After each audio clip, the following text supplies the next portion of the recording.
Hi అండి, సంపూర్ణ వాసి స్వాగతం. ఈవేళ చపాతీల్లోకి మసాలా కర్రీ చేస్తున్నానండి. ఇదిగోండి, బంగాళదుంపలు పొట్టు తీసి ఉప్పు నీళ్ళల్లో కట్ చేసి వేసుకున్నానండి. అలానే వంకాయలు కూడా ఉప్పు నీళ్ళలో కట్ చేసి వేసుకున్నాను. ఇదిగో ఉల్లిపాయలు, టమోటాలు కట్ చేసి పెట్టుకున్నాను. అట్లానే క్యారెట్, బీన్స్, ఇవి అల్లం వెల్లిపాయ, ఎండుమిర్చి, కొబ్బరి, ధనియాలు.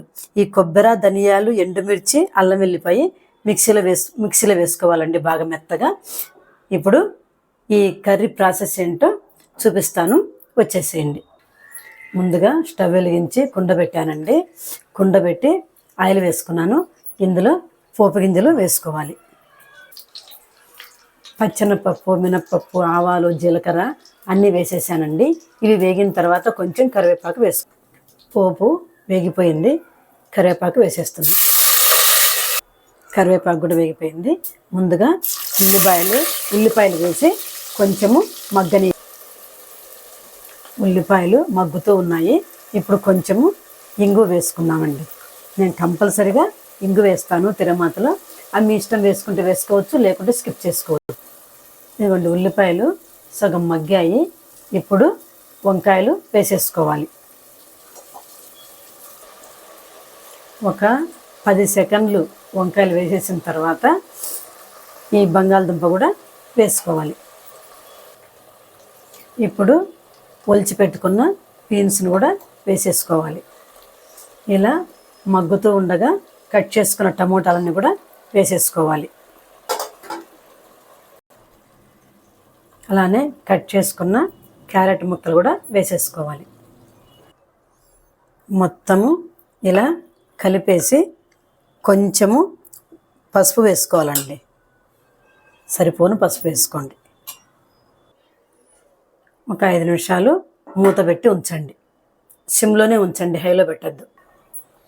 ఇలా అన్నీ సగవంతు ఉడికాయండి. ఇప్పుడు మనము మిక్సీలో వేసుకున్న పేస్ట్ ఉంది కదా, ఆ పేస్ట్ని అంతా వేసి కలిపేసుకోవాలి. ఇట్లా కలిపేయాలండి.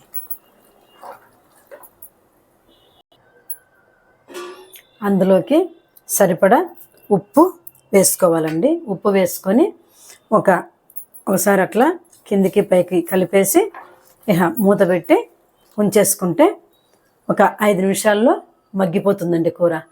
చాలా సింపుల్ ఈ కూర ప్రాసెస్. కాకపోతే కూరగాయలు కట్ చేసుకోవటమే కొంచెం టైం పడుతుంది. కూర అవ్వటం మాత్రము 5 నిమిషాల్లో అయిపోతుందండి. ఇదిగోండి, ఈ కర్రీ పూర్తిగా అన్ని ముక్కలు ఉడికిపోయాయండి. ఇప్పుడు కొంచెము లాస్ట్లో పల్లీలు వేయించుకొని కాస్త పల్లీల పొడి వేసుకొని కలుపుకుంటే చాలా టేస్ట్గా ఉంటుందండి. మీరు ఇలా చేసి తిని ఎలా ఉందో కామెంట్లో తెలియచేయండి. తప్పనిసరిగా చేసుకోండి, చాలా టేస్ట్గా ఉంటుందండి. చపాతీకి కానీ, పూరికి కానీ, అన్నానికి కానీ, దేనికైనా టేస్ట్గా ఉంటుంది. జొన్న రొట్టెలకి అయితే ఇంకా టేస్ట్గా ఉంటుందండి. ఇలా ట్రై చేయండి. ఈ రెసిపీ నచ్చితే లైక్, షేర్, సబ్స్క్రైబ్.